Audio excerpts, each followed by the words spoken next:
I literally had to buy toilet paper for my students. Like, there was nothing. What is up, everybody? And welcome back to the Schooling Struggle Podcast. It is our belief that the only guarantee in life is that we are all going to struggle. And how we choose to embrace our struggles is what empowers us to become the best versions of ourselves. How's it going? My name is Pete, coming to you from Heartland, Vermont. And with me is my friend and co-host, Todd. What's up, Todd? What's up, Peter? How's it going? Man, it's going well. It's going well. Yeah? I'm super fired up for tonight because I shared with you and the listeners a couple episodes ago that I had a couple of different podcast series that I wanted to bring to light. Indeed. And one of them is a series called Grounded. And this series is just a really good excuse for me to have conversations with people that I think have a myriad of admirable qualities. And I'm super excited to talk to tonight's guest. Tonight's guest is someone who I feel lives their life incredibly grounded. And I've learned so much from this individual. And I'm excited to just kind of get into a conversation and pick her brain about how she goes about her day, her life, and navigating her challenges. So with that said, tonight's guest is Heather Pogue. What's up, Heather? What's up, Mr. D? Thank you so much for making the time to hang out with us this evening. We're super grateful. I'm honored. It's my pleasure. So as we get into tonight's conversation, and there's a bunch of stuff that I want to pick your brain about, because I do view you as an incredibly grounded person. The way you navigate your life is really inspirational to me. It's really cool. I'm excited to pick your brain about it. But before we get into that, I would love for you to share with us anything that you think would be helpful for the listeners to know about you to kind of set the stage for our conversation this evening. Well, I know you as a fellow teacher. I guess the quick version of my backstory is that I grew up here in Quechee, Vermont on a beef farm. I have a twin brother whom you know very well. I took some time off before I went to college, and that, through many twists and turns, landed me eventually in Chicago, where I went to the University of Chicago, and that then led into becoming a teacher. I did a master's program in Chicago for urban teachers called the Urban Teacher Education Program, which was actually, I was in the second cohort. It was like a brand new thing. And so that led right into teaching in Chicago public schools for almost 10 years. And then during college, I met my eventual husband through an art form that we both practiced together called capoeira, which is an Afro-Brazilian martial art. And I became a teacher there. That was 10 years of a lot of struggle. A lot of struggle teaching there. Teaching in inner city Chicago. Yeah. Is that what you're referring to? Yeah. I mean, I taught in two of the most dangerous neighborhoods in Chicago on the south and west side. And so, I mean, just struggle everywhere. Like these children come to school with so much on their plates and so much trauma. And so that was really, I wouldn't give up that experience for the world. It taught me so much about myself, about the world, about this country, but it took its toll on me. And at the same time, I had, my second year of teaching, I got pregnant with what turned out to be twins. So I am a twin, and I had twins. And that was a lot. Raising twins is a lot. My husband was the most incredible stay-at-home father for 5 years, and just has so much to do with them being incredible people. So then after about 10 years, we ended up moving back to Vermont, which I never thought I would do. But I was offered a position at Heartland Elementary with working in the same school as my twin brother. So that was just an opportunity I couldn't pass up. And my husband was on board for the life-changing leap of moving from Chicago to Vermont. So your husband was born and raised in Chicago. Born and raised in Chicago. Yeah. He is a Black man. His parents were born and raised in Mississippi, moved to Chicago, as part of sort of the Great Migration. And here he is in Vermont making his way. He's a DJ. He's an really incredible DJ and incredible father. And we've been now in Heartland this is my 9th year teaching here. So I've almost been teaching as long here as I taught in Chicago. Nuts. Yeah. So in full disclosure, Heather and I were colleagues for a number of years before I made my move over to high school. Yeah. And Heather is currently my daughter's teacher. And I couldn't be more grateful. I'm super, super psyched. I was going to joke with you and say that the real reason why I brought you on is because my daughter seems to carry herself well during the school day, but not so much at home. And I was going to ask you to come on and give me disciplining and parenting tips for my daughter. But I was going to spring that on you as a joke when we first started. But yeah, you're just absolutely crushing it. So the running joke with me with classroom discipline, like classroom management, is that 90% of classroom discipline for me is my eyebrow, because I can do, people can't see this, but you can. It's that right there. Give the eyebrow. That's all. Give the eyebrow. Yeah. Good. That's awesome. Is there anything as far as hobbies or anything what I like to ask people is, what do you love to do when you don't have to do anything? Well, for a long time, Cupwada was the thing that I would do always. And when we moved here, we had a large Cupwada group in Chicago that was basically our family as well. When we moved here, there was really no one doing Cupwada, so we started a small group and taught for a while, and COVID kind of shut that down, and I just haven't had the bandwidth to start up again. But that's something that I'm really passionate about, and that I think is something I really enjoy doing. I've seen you and your crew and your husband do it, and I wouldn't be able to describe it as well as you could. So what is Capoeira, your love for human movement? So Capoeira is an Afro-Brazilian martial art. It was developed by enslaved Africans in Brazil. Brazil has a extremely long, even longer than the U.S., and brutal history of chattel slavery. And so it was developed by enslaved Africans who brought their, culture with them. And so it is done to music. There are instruments that are used, drums and percussion instruments. Singing is a huge part of it. There's call and response songs, tell history that, joke around, that inform the way that people move, that make commentary, that, all sorts of things. It's done in a circle, and there's two players in the middle who are basically sparring. The verb they use is play, to play.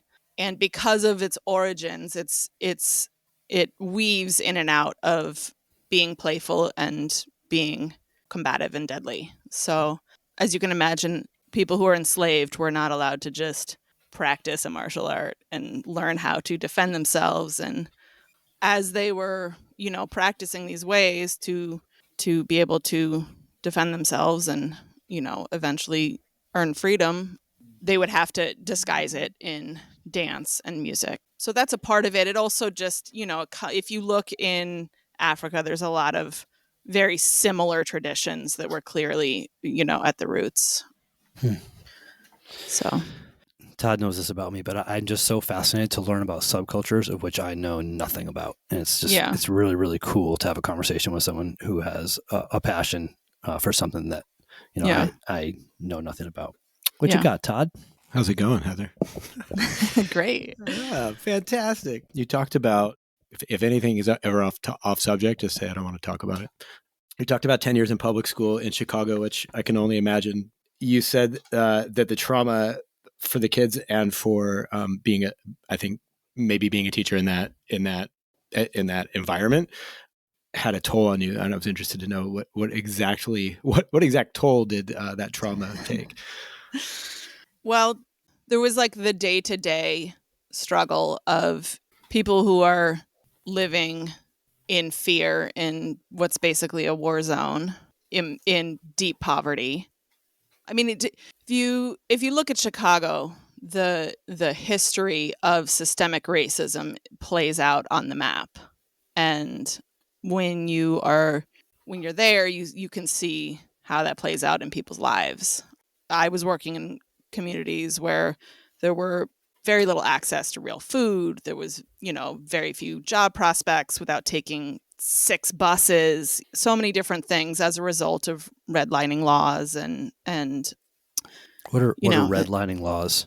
so redlining were laws that dictated who banks would give loans to.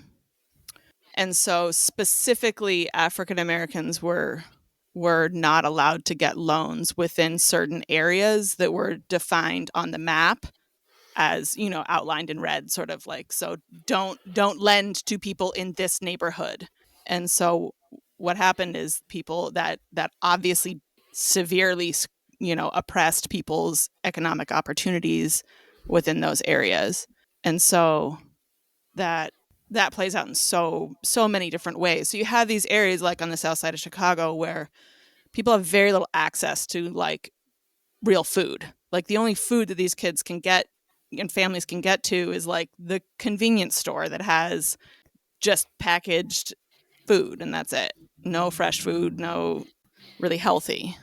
And so that's had an impact over time. And so you end up with these really, as Chicago is, like just very segregated, both racially and socioeconomically. And so plays on itself, and then you get all the challenges that areas of extreme poverty have. So, there was the daily challenges of having students come who didn't have food, didn't have access to food. We're dealing with all kinds of things at home, regular shootings, family members, and drive-by shootings on the street and stuff like that, right? So just like dealing with children who themselves in their life have been severely impacted by trauma. Yeah. And then the system, the Chicago public schools, their motto is children first. Heard this before. It is Right. not that. Yeah. And at the time it was right after No Child Left Behind. And so there was, they're still dealing with the fallout from that. But there was this extremely heavy emphasis on standardized testing, and you had to, score a certain level, and they literally tied like your school's everything to it. Like they were shutting down schools based on how you scored. So the pressure on teachers and students to have these kids who, when you're dealing with trauma, like you're not able to Learning is not my key focus. to learn your best and to perform your best. Like no one can do their best at anything when they're dealing with like, am I safe? Is my family safe? Will I be able to eat? Like your basic needs. Yeah. And so would you say that the trauma that you feel it imposed on you, or being in that swirling pot of all of those different things you just talked about, in my mind, I want to think like, what would that be like for me to go into somewhere like that and like check myself and like, I've noticed all these things. I've been to school, like I'm here to teach, but now I can't. Like, did it take a toll from you in the way that you felt like maybe muzzled, or you weren't able to be effective in the role you were in, or was it just the turmoil of experiencing all of this stuff together, and then here you are, a teacher in the middle of it, right?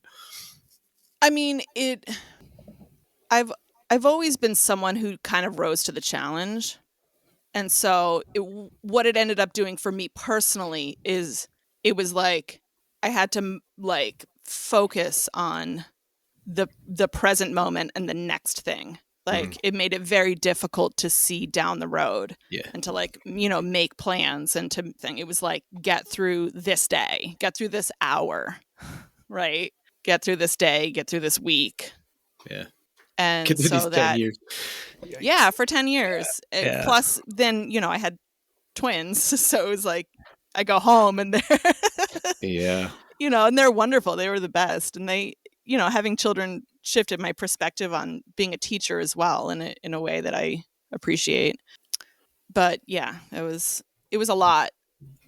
Yeah, sounds like and it. Though, I worked with just some of the most incredible people. And I think the experience for me, I grew up in Vermont. Like this is the whitest place ever. And so living and working in an area where I was regularly the only white person or one of very few white people around was an excellent experience for me, and one that I really appreciate. Yeah. Cool. Yeah. Thank you. So I have two questions, but I would love, I think wasn't something that's interesting about working in schools is that the large majority, if not everyone, has had an experience with school. Like they have their paradigm Yeah. on what school is, what school should be based on their experience. And I'd be curious if you'd be willing to, in specific detail, like take us into a classroom in Chicago and what that looks like. Because I grew up in Massachusetts and now I teach in Vermont, and that's my paradigm of what a classroom looks like. Could Yeah. you just, I mean, and no there's details too small, like the number of kids or the size of the room. Like if you were to walk into one of your classrooms there, what would the environment look like? so I mean, first of all, Chicago Public Schools is like 600 schools, like it's behemoth, and spread out throughout the city, which itself is diverse in so many different ways. So I worked in two schools predominantly. I did some work in other schools, but like when I was a teacher teaching my own classroom, I was in schools that were basically 100% African American, basically 100% free and reduced lunch.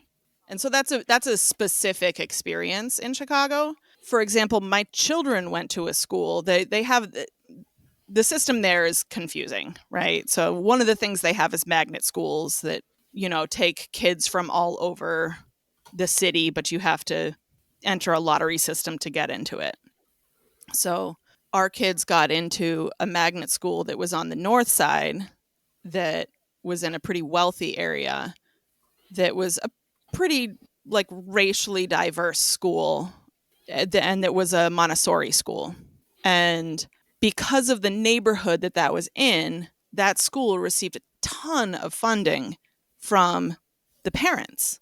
So the things that their school had was a completely different world Right. from the school that I was teaching at on the south side, where I literally had to buy toilet paper for my students. Like there was nothing, there was nothing. And, I spent an absurd amount of my own money just to have things to teach with and food for children, like snacks so they can eat something, so they can actually like be present, Where that was not my children's experience in their school, but it's all within the same system. The inequities are vast. To say the least. I mean, like I was saying, there was a ton of pressure in my school because there was always this threat of being shut down, right? It was always looming. So the pressure around standardized assessments and testing, there was so many things that the school did around that in hindsight now I'm like that. And even at the time I was like, this doesn't feel right at all. But here we are. It's like what we're doing, And I mean, basically the entire time from Christmas, holiday time, to they took their standardized test in like early March. Like basically all of January and all of February was like hardcore test prep. Like that was all we did. What grades were you teaching? 4th and 5th grade mostly. Yeah. So test prep, 2 months of test prep for 4th and 5th graders. Yeah. It was a blast. Yeah. It was it was not healthy.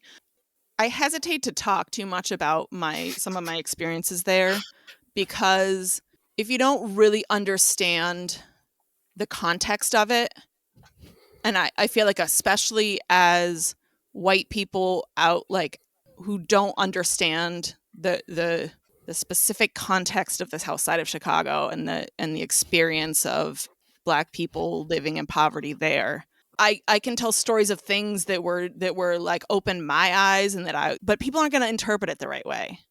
Especially when I moved to Heartland, and like it was such a vast difference in terms of support and just and like support with personnel, with people, I mean, you mentioned class size. Like in Chicago, my highest class was 36, and that was split 4th and 5th graders in one class. And there was no aides. There was no support. There was no like, it was just me. It was me and 36 kids. Like that was it. Here, I remember my first class when I came here, I was teaching first grade and I had 16 kids and I was like, where's the other half of my class? Where are the rest of the kids? Welcome to Vermont. I know. So, and there was like someone to help, like, para support. And I still to this day probably don't use the supports as well as I could because I'm just used to doing it on my own. So in line with this series on Grounded, what I want to chat with you about tonight is whether it's a challenge that you had back in your 10 years in Chicago or whether it's, currently in whatever facet of your life you want to discuss. You just strike me as someone who is very comfortable in your own skin and takes the challenges that life brings about with grace and with a demeanor that's calm and you take it in stride. And I really, really admire that about you. So I guess we're going to pivot the conversation to when it comes to you, Heather, and I know that you're a listener of the podcast, so our goal here is to talk about how we navigate the challenges and struggles in our life. Yeah. I'm curious to know what you did or what you've learned about yourself and what you do to really navigate through those struggles. And that can be tactical stuff that you did every day or that you do every day, Yeah. or some theoretical stuff that you learned about that over time you put into practice in your life. I mean, at the time that I was working in Chicago, like music was really helpful. I had like certain songs and albums that I would listen to on the way to school that would just like get me in the mindset for it. What type of music were you listening to? Mr. D is hip hop. Heather and I connected very early over our love for mid-90s, the golden era of hip hop, the mid-90s hip hop. Sidebar, my children are now like listening to 90s hip hop and it's just like, it feels so good. That's a tribute to your parenting skills, I'm sure. Yes. Oh, and my husband, who's like truly the music he's the DJ, right? in the house. Yeah, he's the DJ. I'm the rapper. Yeah, it's amazing. So music was music was was that helped you. A huge piece. I mean, when I had my children, which, like I said, was my second. I guess I had them my third year of teaching. I mean, that just shifted my perspective. It was like, get through the day, and then it helped me to turn it off. Where before, I'd be at school till 7 p.m. Doing all the things because schooling never ends. Like there's always more to do. And so when I had my daughters, it made it much easier for me to go, okay, I'm leaving this space now, and I'm going to leave it here, and I'm going to go home and be present with my kids. So the ability to compartmentalize. Like, yeah, I had to. When I'm at school, I had to. And then in 2012, I was in a car accident that caused some lingering lower back pain. And so I ended up going to a chiropractor, and, she kept realigning me, and it'd be great for a week or two, and then I'd be back, and finally she said, look, until you rebuild your core muscles, which when you carry twins, 39 weeks, was blown, gone, annihilated. She said, you're just not going to hold you're not going to hold the adjustment. So she recommended that I do yoga, and I'd never done yoga before. So I ended up, finding a local place, and that really, truly was life-changing and probably life-saving, honestly. In what regard? It was so much getting through the stress of the day that, there were days that I would get in my car to leave work, or sometimes even to go to work, and I would just imagine just driving and like just keep going.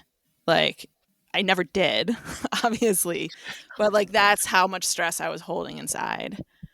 And so yoga it regrounded me in my body. I grew up doing sports and gymnastics, and then, in college I found capoeira, which is like gotten by far the best shape of my life doing capoeira. And then I had children, like I said, I carried twins full term, and that just changed my body completely. Plus I was teaching full time and, raising infant twins, which is a lot. So as you can imagine, like my physical health and fitness like took the back burner. It wasn't until I got in a car accident I was like, oh, I really need to like do some work on my body to get it back. And so then I started doing yoga maybe 3 or 4 times a week on the way home from work, and that really changed things for me. It both rebuilt my body kind of from the inside out. Because before that, I kept trying to do capoeira, but I kept being like, I'm going to hurt. Like, I just knew I was going to hurt myself because my body wasn't, my core was gone. And so it helped me rebuild from the inside out. And it also just made me realize like the importance of breath and like going inside and like realizing that that's always there. Like that tool of breathing and like going inside myself is always there. Like you can take it anywhere.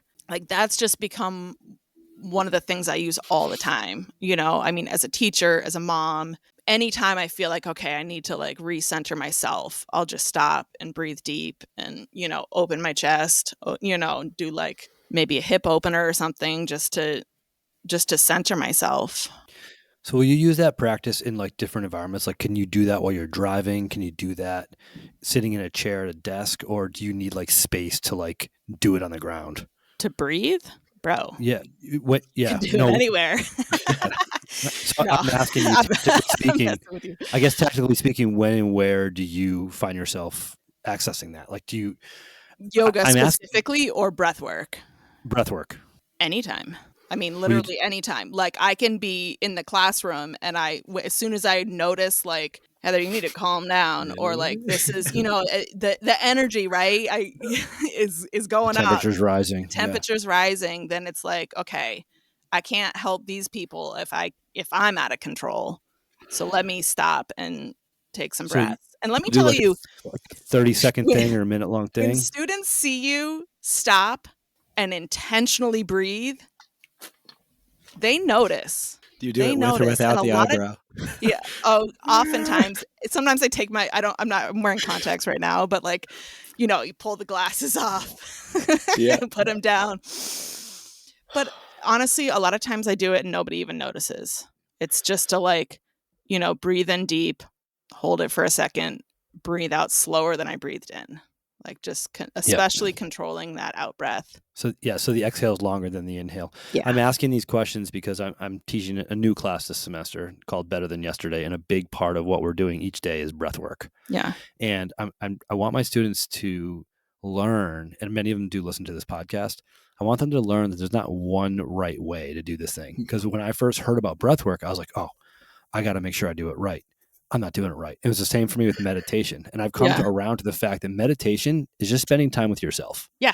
Like, and the term meditation is really frightening and scary for a lot of people, but no, you're just making time to be with yourself, and breath work can be that too. Yeah. And what I need to remind myself and the students I'm teaching is you can apply that anytime, anywhere. So like for 30 seconds in the midst of crisis, you can apply it. Or Todd has challenged me to drive to school every day with no sound, and I'd like do my breath work while I'm driving. How's that going for you, Pete?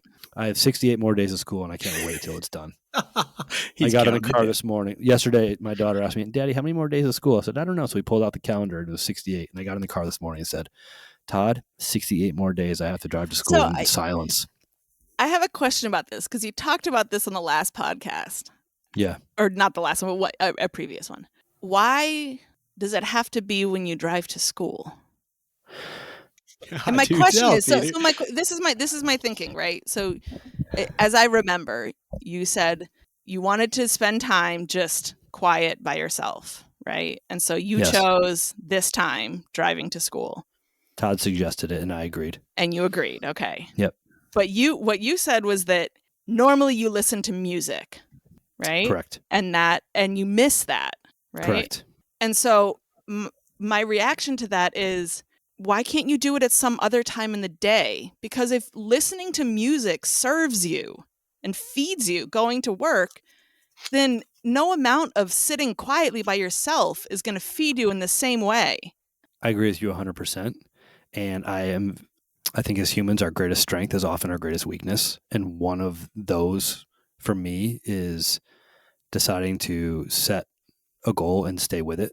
Yeah. And I think oftentimes why we start something does not end up being the reason why we continue to do it. Yeah. And I get that. And I think that if I stay with it, a breakthrough could happen. And I want to give myself a school year to see if that breakthrough happens. And that's why. So yeah. I admire that about you, by the way, because that's something that is challenging for me. Like, I think the other side of that coin is like what I'm coming at you with, which is like reflect on yourself. And if it's not serving you, like maybe it doesn't mean don't do it and that you can't find like a breakthrough in doing that, but maybe you need to tweak where that is in your day or how that manifests so that it's, you know what I mean? Peter's probably one of the most ritualistic humans I've ever met. And I think that he figures like I've allotted this amount, you correct me if I'm wrong, Peter, but I've allotted this time of the day to do this thing that somebody said might help me. And I'll be damned if that's going to end before my window is up. And I only have this much time, but.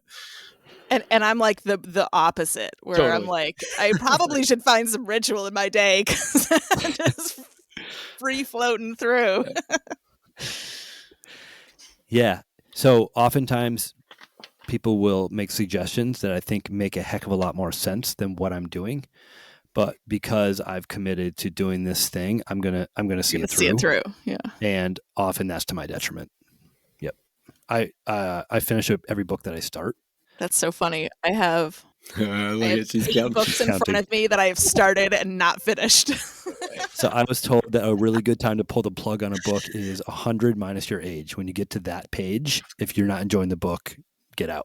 Interesting. And yeah, I just have a hard time. Like I there's just little things like that where I just get in my own way. Yeah. And that's one of them. But yeah, and so that's why I wanted to talk to you tonight. Well, I just think that's an example of, I think, where you're more in touch with yourself and you're more grounded with who you are. Yeah. That I can learn from. Yeah. Yeah. And there's a happy medium, right? Isn't that the goal? That like maybe hard to find sometimes. Yeah. Yeah. Yeah. Oh, I know what so I had a thought. Are you familiar with the Huberman podcast? Yes, no. He is amazing. He's a neuroscientist. Oh my God. Yeah, he's incredible. So I was listening to one of his episodes the other day, and he was talking about, I guess he did some experiment or something where people were doing different things to see what like reduced their stress the most, like bang for your buck, basically, like the most stress reduction for the least amount of effort, work, time, etc. And the thing that they found was the most effective was, I can't remember, there's some specific name for it, but basically it's sighing. It's like you take a breath in to the top and then you take a little bit more breath and then you let it out. It is like supposed to be the most stress reduction for your butt. Oh, that's fascinating to learn. I sigh all the time. I don't like commit to like 5 minutes of sighing, but I'll definitely catch myself huge in with the nose. But for me, where I miss out is out too, though. It's not just the that's the biggest part. I tend to fill the chest, and I don't go all the way to the diaphragm, and that's a place where. Yeah, Huberman's podcast is great because it's like bang for the buck for everything that he talks about. So what's is it the Huberman Lab? Is that the one? Yeah. He's a researcher out of Stanford University, I believe. Aren't they so interesting? Yeah, he has full-length podcasts that are long, like long form, but then he also has a lot of cuts and clips that are like 10 minutes-ish on YouTube, which are great. And he talks a lot about vitality, and I'm fascinated by, now that I'm in my mid-40s, like what do I have to do now so I can kick butt into my 90s? Yeah. And what can I do now to have a high level of vitality and functionality in my later years? And he talks quite a bit about that stuff too. That's cool. Peter Atashia is another one that's a really, really good listen to when it comes to that stuff. Nice. So Heather, prior to the episode, I sent you a list of just different topics that I'd be curious to chat with you about. I didn't know if there was anything on there that was pertinent to you that you wanted to share in chatting tonight. I mean, so I talked about yoga and breath work, but also time with family and like my like inner circle of friends. That is something that I find when I'm struggling or when I'm just feeling like unaligned. You know, I have like certain people that I am either texting with or calling my friend and being like, we need to spend like 2 hours. And those people really help center me. It's like this small group of people who I feel like almost know me better than I know myself, so they can help kind of bring me back to me when I start to lose myself. So is the tactical piece there not finding time for that, but making time for that? Yeah. And do you have, is any of that set up like proactively, like you meet once a week, or you have something set up that's kind of always in place? My ritualistic mindset. Or is it more like let's see if we can get together when we need to get together? It's always been more on a need to basis. I mean, one thing that I've learned about myself is that I have to like, you know, with appointments or anything, like I have to make the next one at this one, because if I have to make it randomly, it's not going to happen. So we do try to kind of set up the next thing, but it's also happens on the fly. Like I think there's a core group of my friends who, you know, we're on a group chat together and, you know, or we're texting each other individually, and they're just the people that you can go deep with really quickly. You know, when they say, how are you doing? If most people, you know, asked, you'd be like, oh, I'm fine. You know, but with them, you'd be like, you know, I'm really struggling today, or I'm noticing I'm doing this thing that I now know that I do that doesn't serve me. You know, it's like you can get right to it. And then we've learned to kind of coach each other through stuff and how to, you know, be like, okay, well, do you need to drink water? Like, do you need to go for a walk? Do you need to, you know, do you need to an actual phone call to talk this through and just have somebody listen? That's helped me a ton. That's awesome. I dropped a link in the chat. It's something that somebody shared with me at work. It's about these different communication types. It's the weavers and the concluders. I bet you read that, Heather. You'd be like, yes, exactly. I'll ask Todd to put that in the show notes for this episode. Awesome. So Heather, as a listener of the show, you know that finding tactical pieces that people can take from the episode and try to apply to their lives is one of our goals. And what I've heard from our conversation is that some of the ways that you navigate your struggle is through music, through physical activity, whether it's yoga or capoeira, through connecting with people that you hold most dear or people that you value, through breath work. Is there any stuff in regard to mindset that you actively implement or that you find yourself utilizing in a helpful manner? Yeah, I mean, I've done some like regular practice around gratitude that has definitely made a difference. I don't always do it all the time. I sort of go through phases, but it's definitely helped me through some hard times. And I feel like I pull stuff like that in when I notice that I'm avoiding it. I'm usually avoiding it because I'm ungrounded or I'm dealing with something that it's like I know it's there, but I'm like not ready to face it. So that's when I try to pull in more ritual things like writing down, you know, 3 things I'm grateful for every morning or every night, or let's see, tactical pieces. Yoga, I mean, I do. One of my close capoeira friends now lives in Brazil and has become a yoga teacher and teaches over Zoom. And so I do her class every Wednesday, no matter what. No matter what. And That's that awesome. really, I have come to find that is just incredibly grounding. Like I need to do that. And if I don't, like over the fall, I was doing a graduate class that coincided with that. And so I couldn't do it for maybe 2 months in a row. And it was the first time in probably 2 years that I'd gone that length of time without doing that class. And I also wasn't doing a whole lot of other yoga outside of that.